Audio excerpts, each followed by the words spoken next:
conmigo a las Escrituras. Acompáñeme a la palabra del Señor esta noche. Acompáñame a Apocalipsis capítulo 4. Apocalipsis capítulo 4. Vamos a leer el versículo 2 y el versículo 3. Aleluya. ¿Lo tiene, hermano?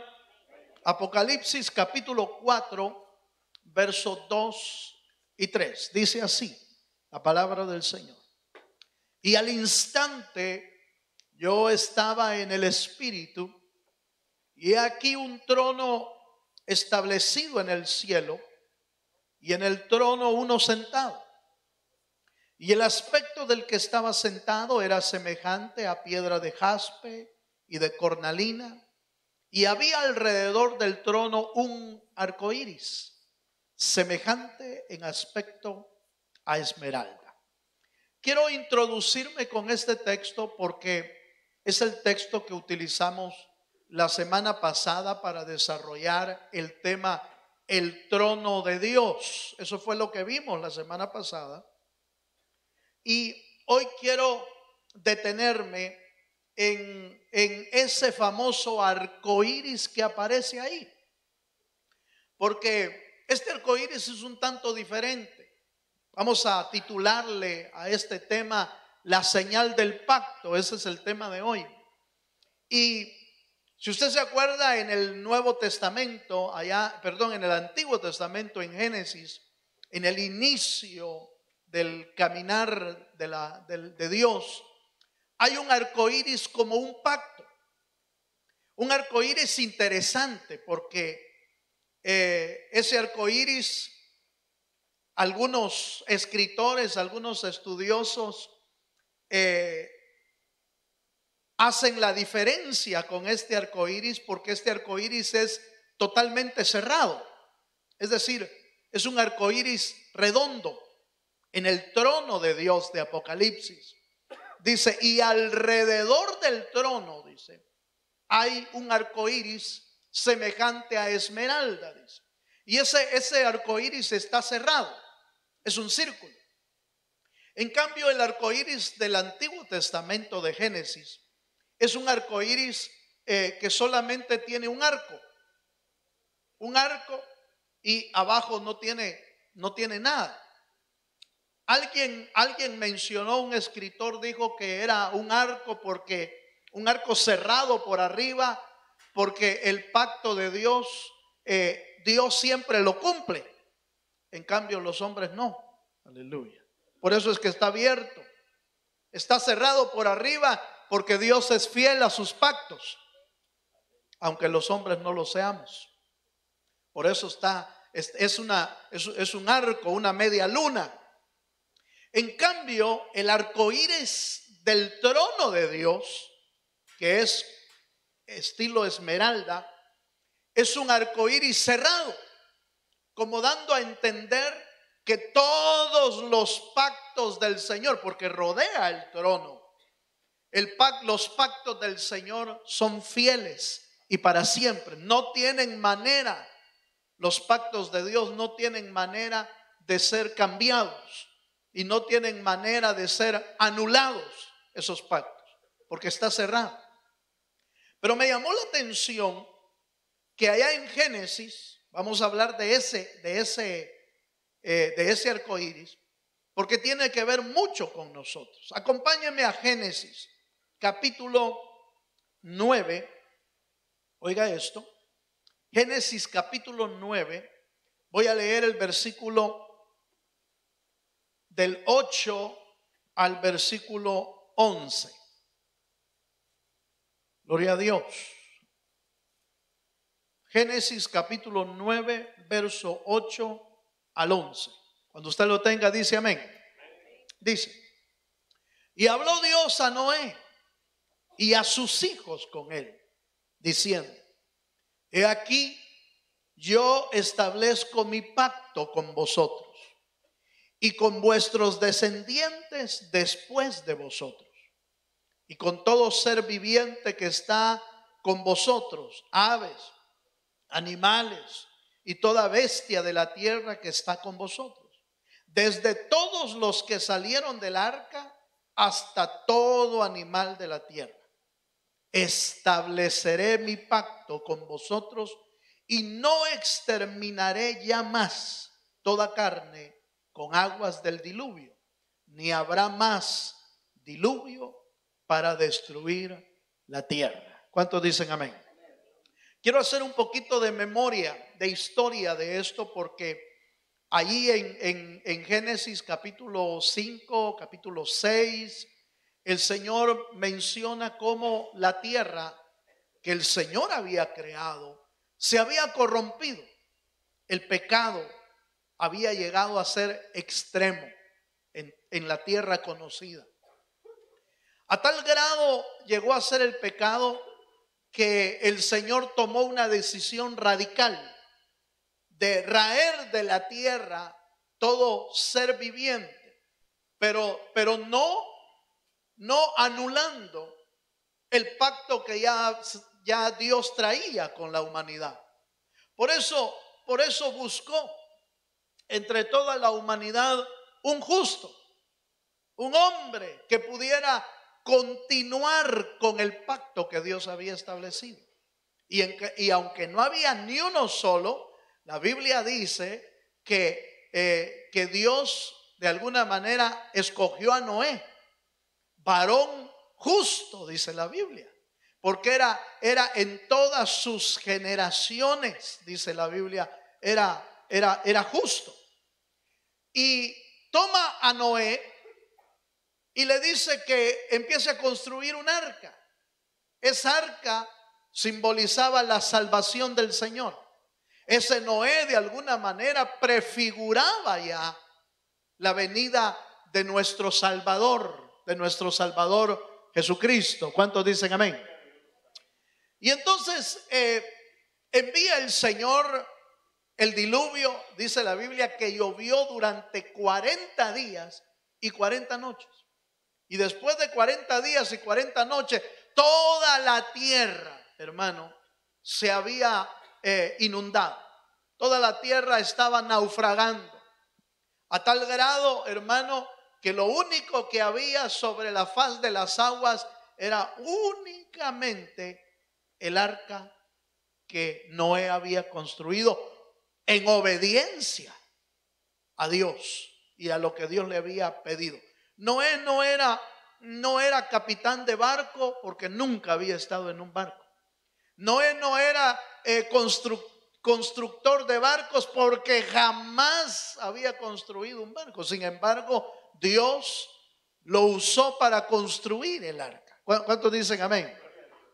Entonces, note por favor esto, porque muchas veces nosotros ponemos excusas como diciendo, hermano, yo creo que no voy a poder cumplir, yo creo que no soy capaz, yo creo que no puedo hacer lo que Dios me está mandando. Si es que no depende de tu capacidad, sino que depende de Dios, que es poderoso para hacer todas las cosas. Dele un fuerte aplauso al Señor.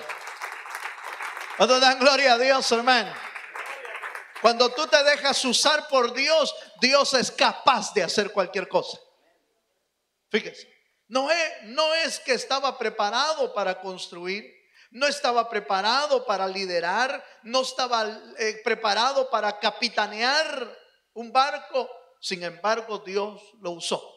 Ahora, cuando el diluvio baja, las aguas bajan y el arca de Noé queda, hermano, estancado en una de las montañas más altas de todo el mundo. Resulta, hermano, que Dios desciende Noé y desciende su familia, y lo primero que Noé hace es levantar un altar al Señor. Esto es importante porque, hermano, usted y yo deberíamos de estar preparados en todo tiempo de que en los aspectos de nuestra vida le demos a Dios siempre la honra y la gloria que Él se merece. Noé estaba a punto de emprender una nueva etapa de toda la humanidad. Yo me imagino que después, hermano, de todo el tiempo, no recuerdo cuánto tiempo fue, 40 días y 40 noches llovió, pero él estuvo en el arca mucho más tiempo, porque tuvo que esperar que bajara el agua. Y después de esos días, hermano, desciende del arca y ojo con esto, lo primero que Noé hace es levantar un altar al Dios de los cielos. Esta parte es importante, ¿sabe por qué, hermano? Porque Noé estaba a punto de iniciar una nueva etapa de la humanidad. Estaba a punto de iniciar una nueva etapa de su familia. Pongamos su familia porque esa era toda la humanidad que existía en ese momento. Y en esa nueva etapa de su familia, lo primero a lo que Noé recurre es a buscar a Dios. Es a levantar un altar al Señor. Cualquiera de nosotros quizás se hubiera bajado del arca y decir, bueno, ya bajaron las aguas, a ver dónde construyo mi casa. Aleluya. Cualquiera de nosotros nos hubiéramos, nuestras ideas nos hubieran llevado tal vez por alguna otra dirección. Vaya, hay que bajar todas las cosas y vamos a ver dónde ponemos los animales y dónde ponemos esto y dónde pongo mi casa y dónde hago esto. Pero no, Noé entendía que cuando uno emprende etapas en su vida, su prioridad debe de ser buscar al Dios de los cielos. Dele un fuerte aplauso al Señor. Si se anima.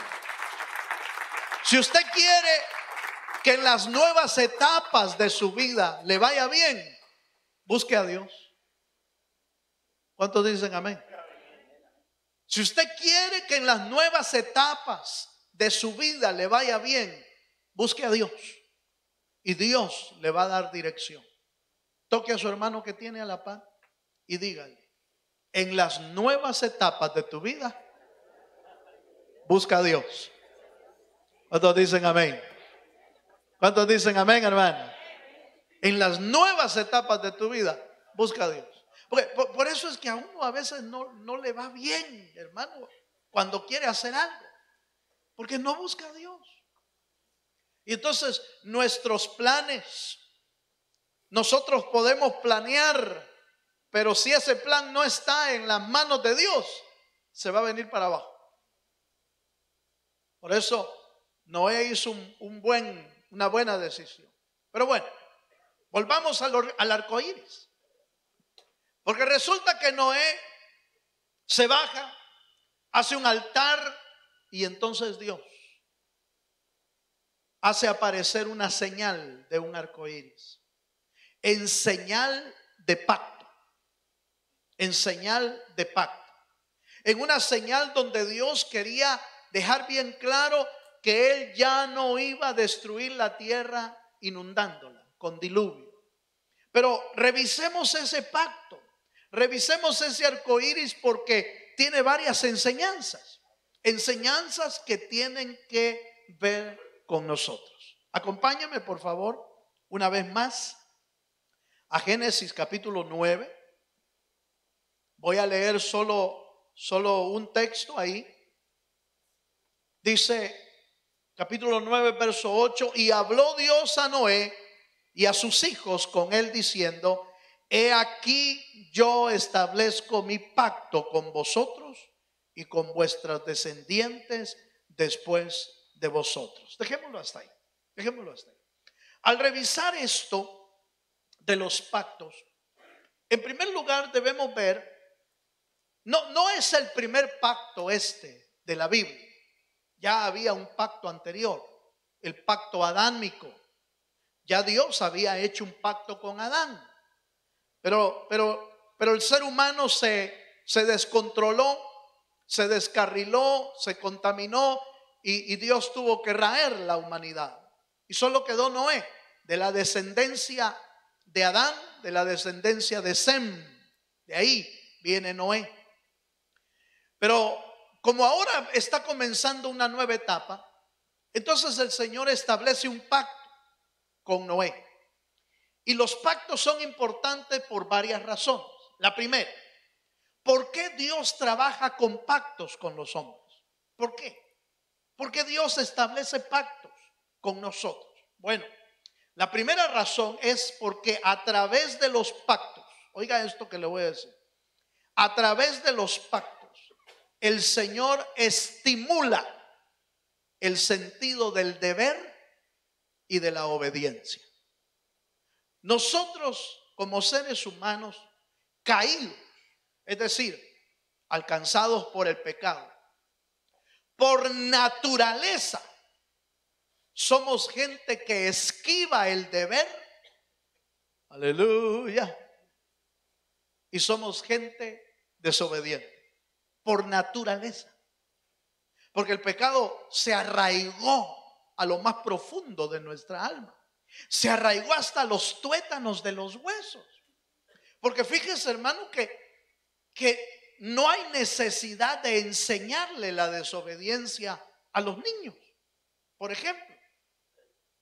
No hay necesidad de enseñarle. El chiquitito, por más chiquito que esté, hermano, mire, pero no puede ni hablar todavía. No puede ni hablar el muchachito. Pero uno le dice, deme eso. Y no puede ni hablar todavía.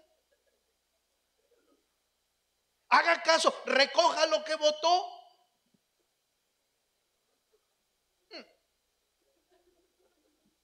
¿Quién le enseña a los niños la desobediencia? ¿Quién le enseña a los niños hermano, a hacer a un lado la autoridad? ¿Quién le enseña a un niño, hermano, no obedecer? Es que ya lo tiene adentro por causa del pecado. Como el pecado entró por un hombre y por un hombre entró la muerte también a todos los hombres. No importa que tenga que ya cumplió 12, que ya cumplió 15. No, desde chiquito empiezan a desobedecer porque por naturaleza caída no se sujetan al deber ni a la obediencia en Dios. ¿Cuántos dicen amén? Ahora, entonces viene Dios y como está tratando con una naturaleza caída, con seres humanos caídos, entonces viene Dios y desde allá, desde Adán y Eva, desde Noé, empieza a establecer pactos. Y cada pacto estimulaba al ser humano dos cosas: a ser obediente y a cumplir con sus tareas, con sus deberes. ¿Sí me estoy dando a entender? ¿Sí me estoy dando a entender? Porque por naturaleza nosotros le rehuimos. Y si no, mire pues, la primera expresión de Adán después del pecado fue rehuir su deber. Porque le preguntaron a Adán, ¿y qué pasó? ¿Dónde está tu mujer? ¿Qué pasó? Es que la mujer que me diste, Señor. Es que, ¿cuál era su deber? El deber de Adán era ser cabeza. El deber de Adán era cubrir a su familia. El deber de Adán era, hermano, obedecer. Pero solo cayó en el pecado. Y el primer fruto del pecado fue huir al deber y a la obediencia. ¿Cuántos me están entendiendo? Por eso es que el ser humano, a través de pactos, el Señor lo estimula a que sea obediente y a que cumpla sus deberes. ¿Cuántos me están entendiendo? Por eso usted ve que después del pacto de Noé aparece Abraham y hace otro pacto. Aparece después David y hace otro pacto. Y cada pacto, ojo con esto que le voy a decir, cada pacto de Dios no ha anulado el anterior, lo ha subido de nivel.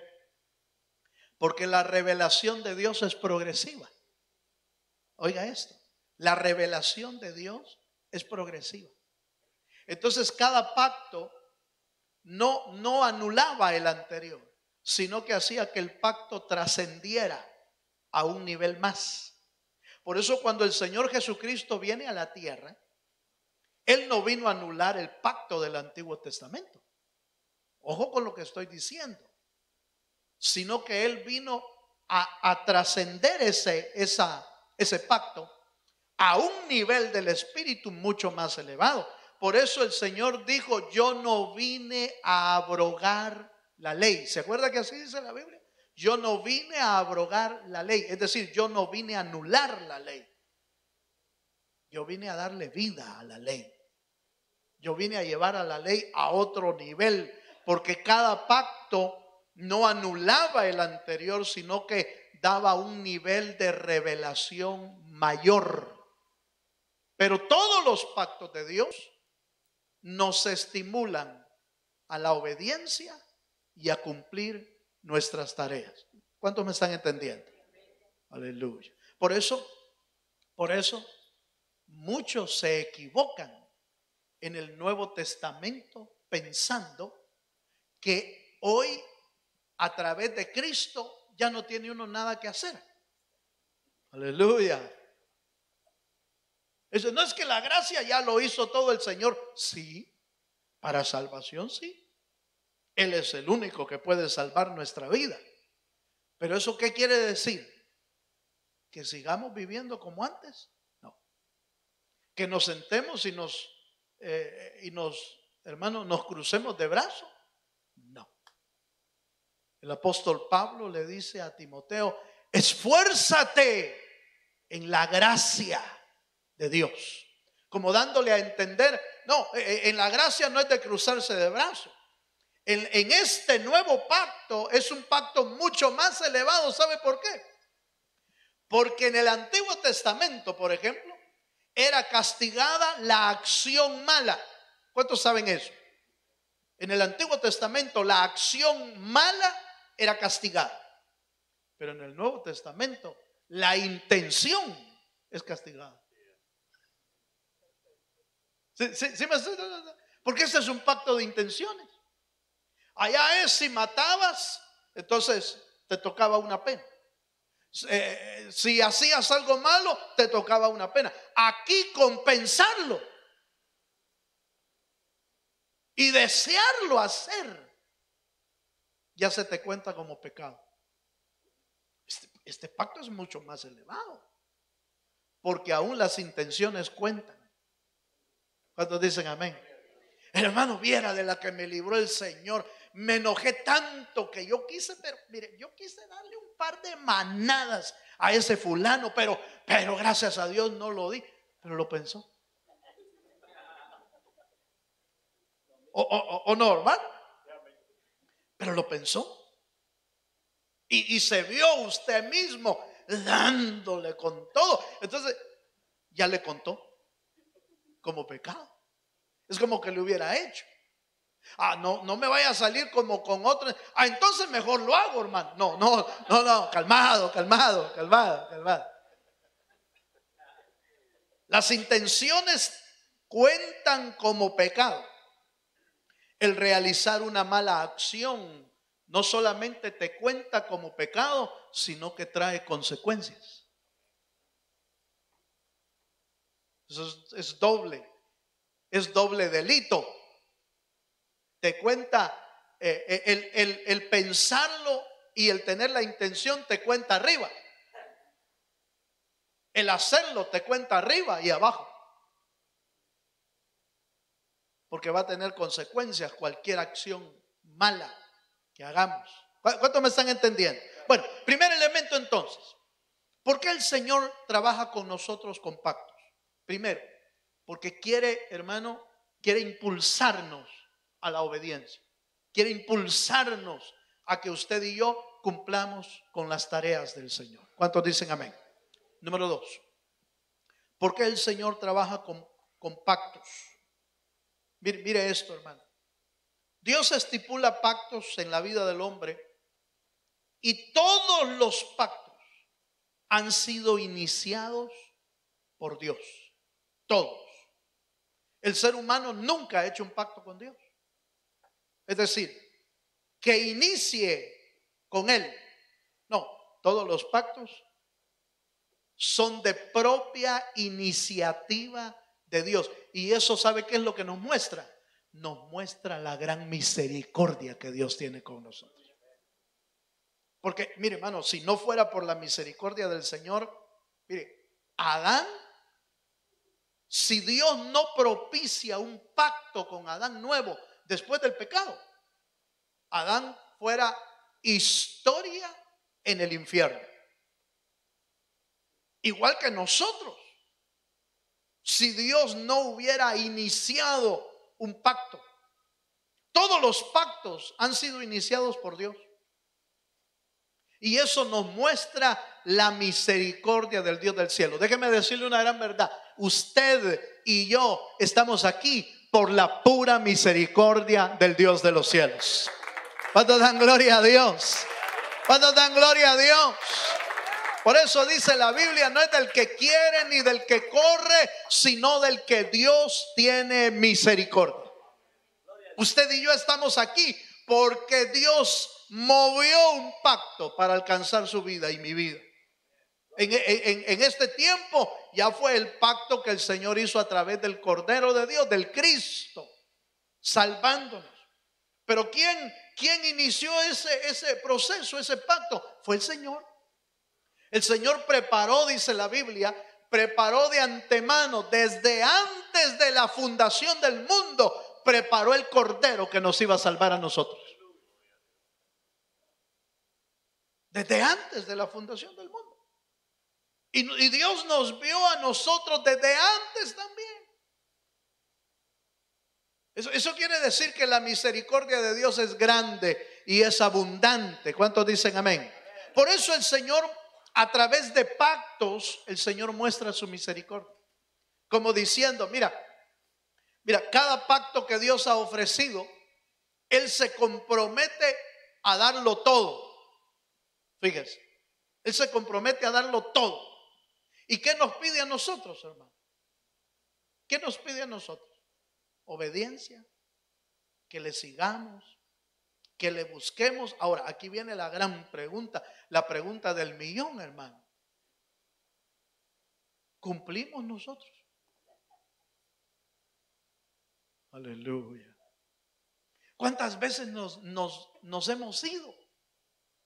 ¿Cuántas veces, hermano, nos hemos apartado? Y no quiero decir que nos hemos apartado totalmente del camino, pero cuántas veces, hermano, el Señor ha tenido que volvernos a llamar y a llamar y tener paciencia. ¿Ha tenido Dios paciencia con nosotros, hermano?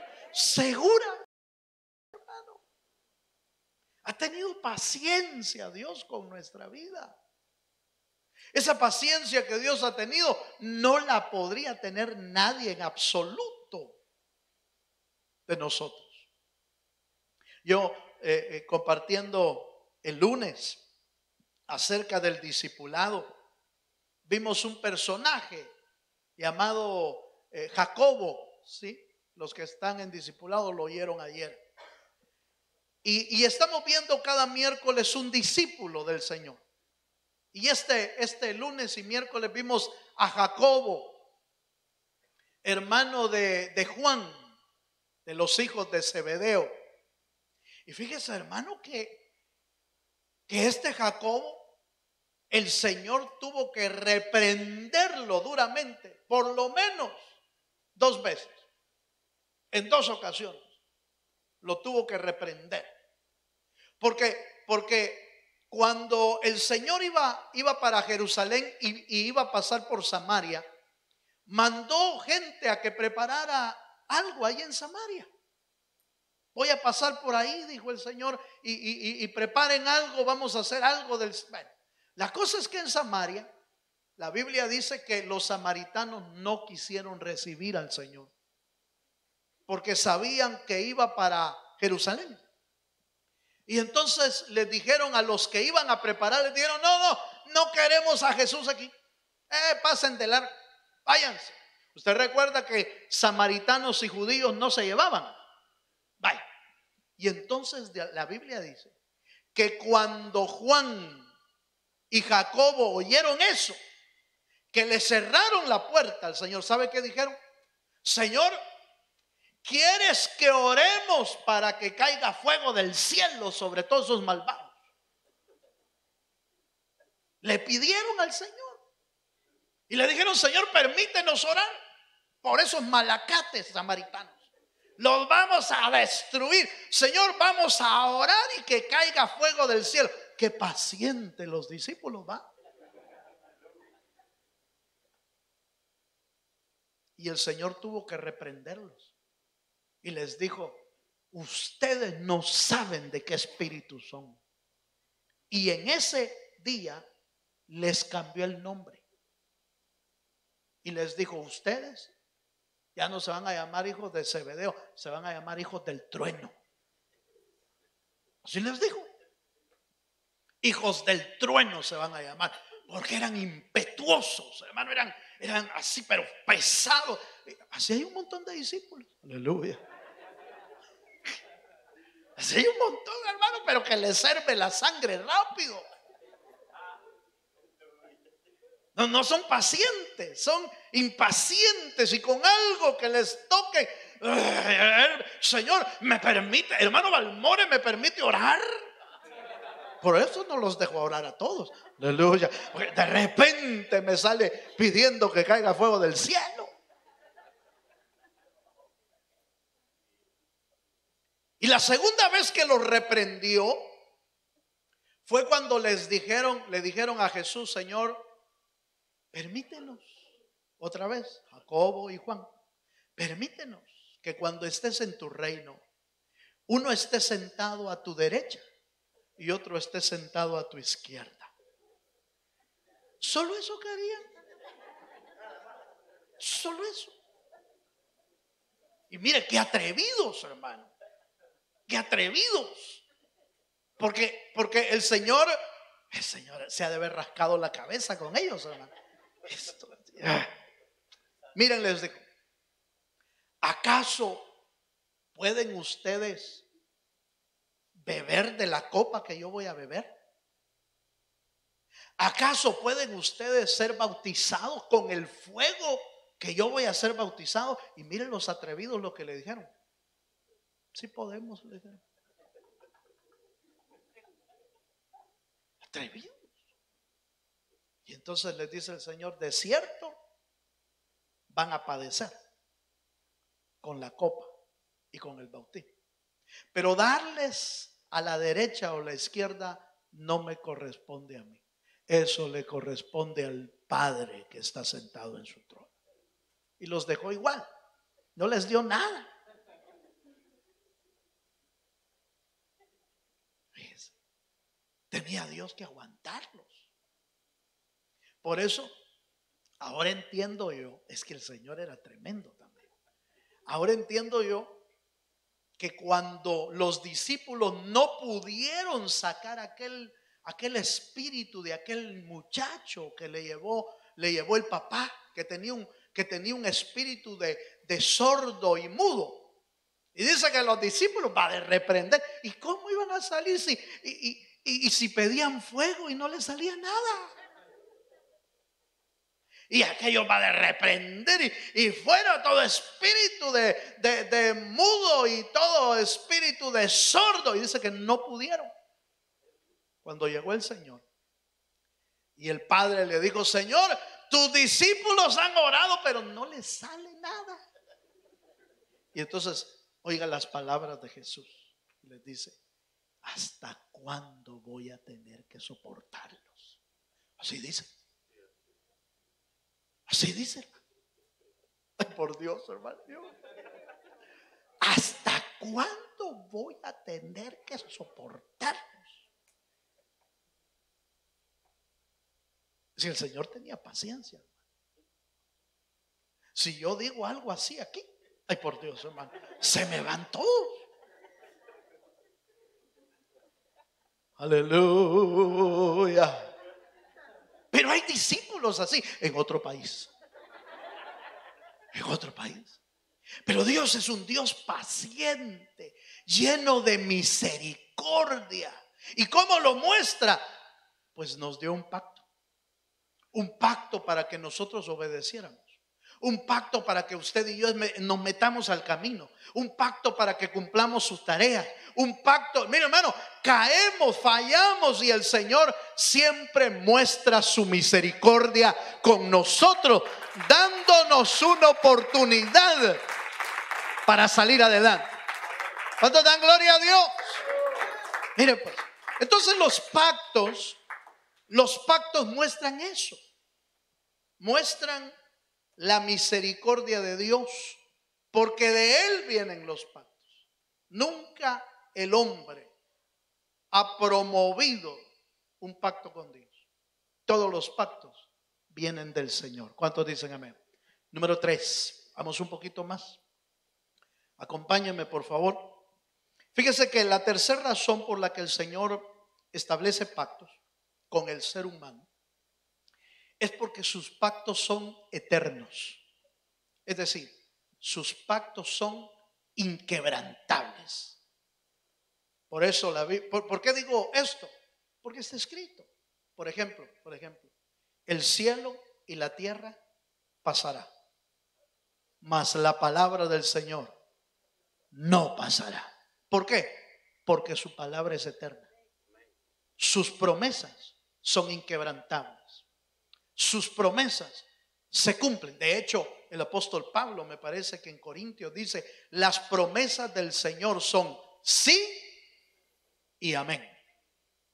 Las promesas de Dios siempre se cumplen. ¿Cuántos dicen amén? Bienaventurados los que confían en las promesas del Señor, porque cuando el Señor te promete algo, Él lo va a cumplir. ¿Cuántos dicen amén? Son tan inquebrantables que fíjese hermano, que la señal que usó el Señor en Génesis fue un arco iris. Y eso fue casi, hermano, casi hace 4,000, 5,000 años. En Noé. Pues de Adán para acá son 6,000 años. De Noé, no tengo una fecha exacta, pero pongámosle unos 5,000 años. Y fíjese que el arco iris sigue saliendo. ¿O no? ¿Cuántos han visto el arco iris cuando empieza a llover? Y qué precioso aparece, hermano. Pero ¿sabe qué es eso? Esa señal es la señal del pacto del Señor. Es la señal de recordatorio. No tanto para Dios, porque a Dios no se le olvida nada. A Dios no se le olvida nada. Pero para la humanidad, ese arco iris refleja que Dios es un Dios de misericordia y que cumple sus pactos. Lamentablemente, el ser humano es tan corrupto, hermano, que ahí lo están ocupando para otra cosa. Por ahí están ocupando los colores del arco iris para otra cosa. Pero eso no lo hizo Dios, eso lo hace el hombre. El hombre corrompido, el hombre pecador, el hombre que se desvía, quiere usar ese símbolo como dando a entender que Dios tiene amor para con ellos. Pero ese es cuento viejo. Dios es un Dios de amor, un Dios de misericordia, pero también es un Dios justo. Es un Dios con fuego consumidor. Amén, hermano. Ahora, pero quedémonos con esta verdad.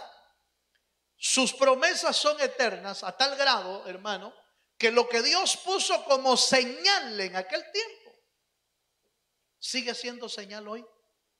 Hace 5,000 años, 4,000 años, y sigue siendo la señal.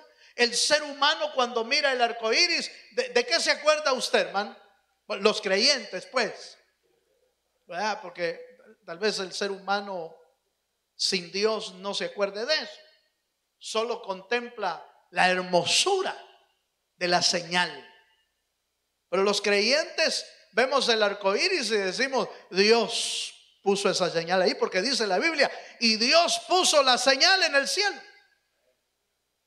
Como para recordarnos que Dios no va a destruir la tierra con agua, la va a destruir con fuego. Aleluya. Pero bueno, sigamos un poquito más. ¿Cuántos me están entendiendo? Hagamos un recuento hasta aquí porque me queda uno nada más. Hagamos un recuento. Dijimos que Dios pone pactos porque nos quiere estimular al deber y a la obediencia. Dios pone pactos y todos sus pactos los inicia Él para mostrarnos su misericordia. Dios hace pactos y es la señal del arco iris es para mostrarnos su firmeza en los pactos, su eternidad en sus promesas. Lo que Dios promete, Él lo cumple. ¿Cuántos dicen amén?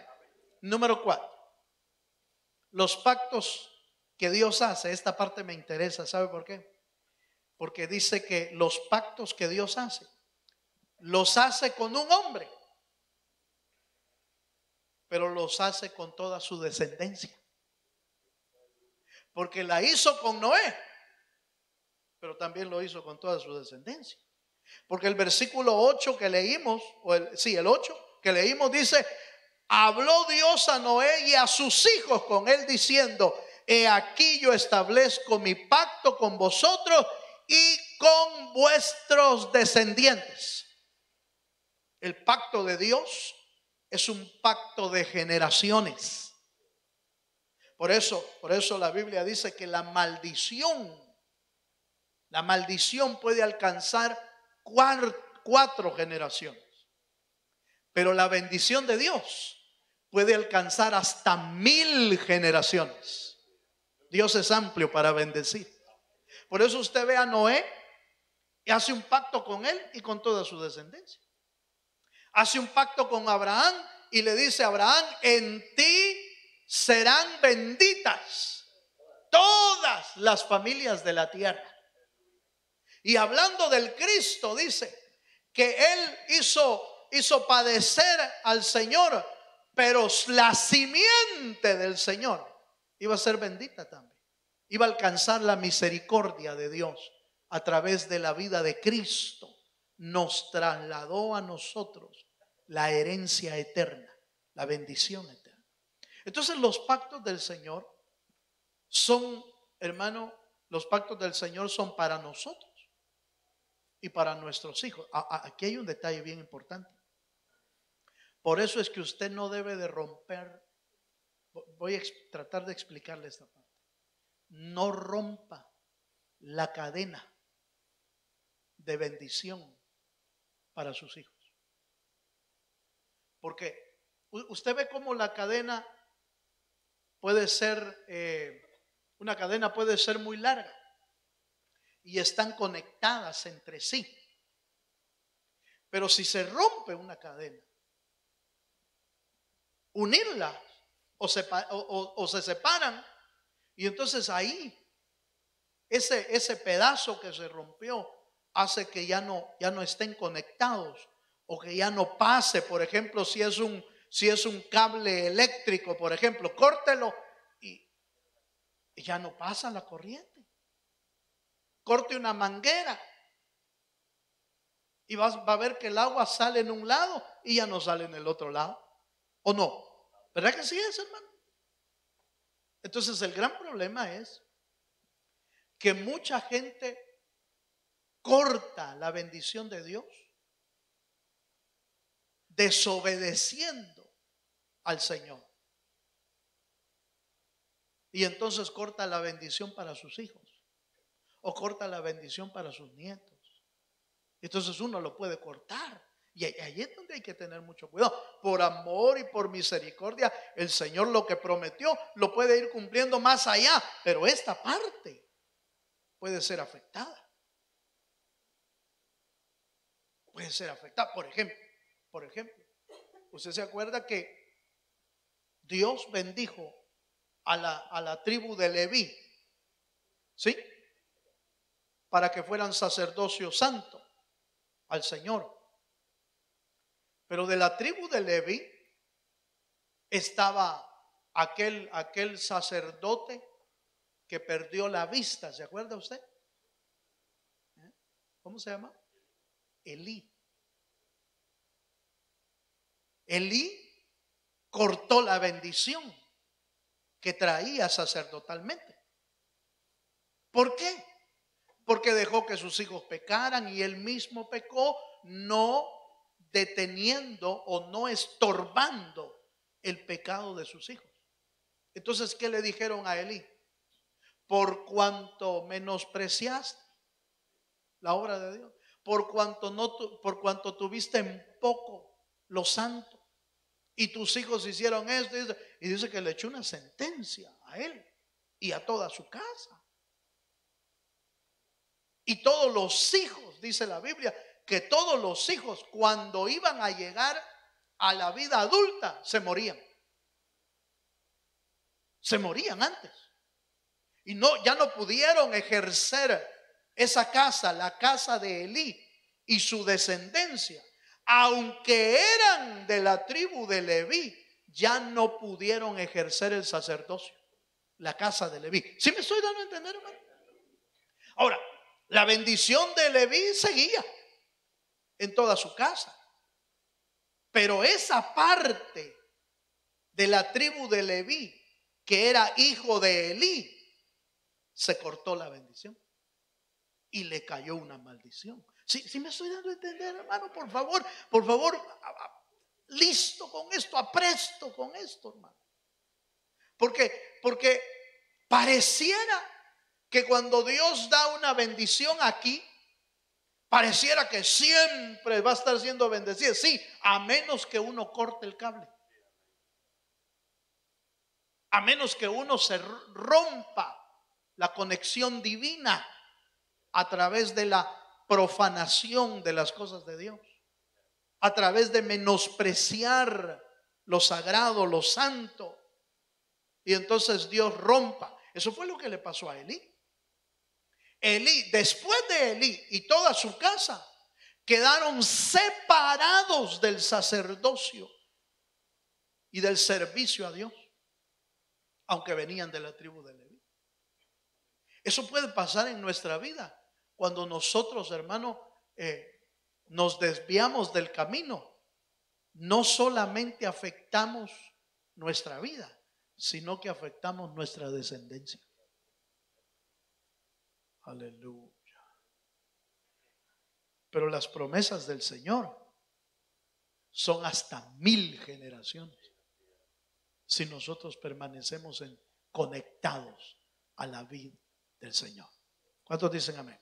Yo voy a terminar. Leo un texto nada más. Acompáñeme a Hebreos, con este término. Hay un texto en Hebreos que no lo tengo aquí, pero dice que a través de Cristo, este no lo tengo ahí, pero usted puede buscarlo. A través de Cristo, las promesas de Abraham son nuestras, dice. Pero a través de Cristo. Por Cristo, las promesas que le dieron a Abraham son nuestras. Ese es un texto que está ahí. Pero vamos a leer Hebreos 6, verso 17. Hebreos 6, 17. Dice así: por lo cual, queriendo Dios mostrar, oiga esto, queriendo Dios mostrar más abundantemente a los herederos de la promesa la inmutabilidad de su consejo, interpuso juramento, para que por 2 cosas inmutables, en las cuales es imposible que Dios mienta, tengamos un fortísimo consuelo los que hemos acudido para asirnos de la esperanza puesta delante de nosotros. ¿Cuántos dicen amén?